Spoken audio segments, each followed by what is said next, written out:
Wewe bwana, watu wa kupeana guidance and counseling, hebu kujeni hapa. Wazazi, songeni hapa kidogo. Kuna hii story hapa niliambiwa na comrade fulani. Imagine hii story mimi ilinipeni kama mimi, unaona? Unapata kuna dem fulani hivi, huyu dem aliambiwa na wazazi wake. Juu huyu dem hakuwa anajua kitu anafaa kufanya, unaona? So akaambiwa aje, wewe mtoto yangu, kitu nataka, sitaki uende ulale na maboys, unaona? So akaambiwa mimi sitaki nikuone unalala na maboys. Boys yote akikukatia wewe kataa, unaona? Akikwambia tuende ulale na wewe unafanya nini? Unakataa. Unaona? Sasa unajua udem kitu alifanya hivyo, akafanya nini? Akaamua maintain. Unaona? Sasa akaamua alinde nini? Ujana wake. Sasa usikia akakuja akapatana na huyu mkora mmoja, huyu more mmoja huyu, akamwambia aje, cheki, manzi mimi nimetokea kukumind, unaona aje? Na demo akasema okay, mimi pia nimekupenda but issue ni hivi, unaona?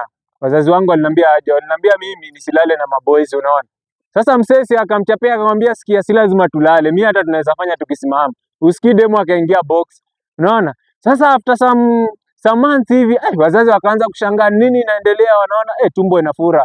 Wakamuita demo, wewe nini ilitokea, mbona tunakuona kama tumbo imefura? Eti anasema bwana, nilipatana na boys fulani hapa na akanambia eti hatutalala tutasimama. Sasa nashangaa mbona ilitokea hivi. So nyinyi watu wa kupeana advice, mkuwe tu wazi. Wazazi kwanza, kama mnatoa advice semeni tu ukweli. Ambia mtu cheki hiyo kitu isiguswe, sema tu ukweli, usianze kudanganya mlala hoi wewe.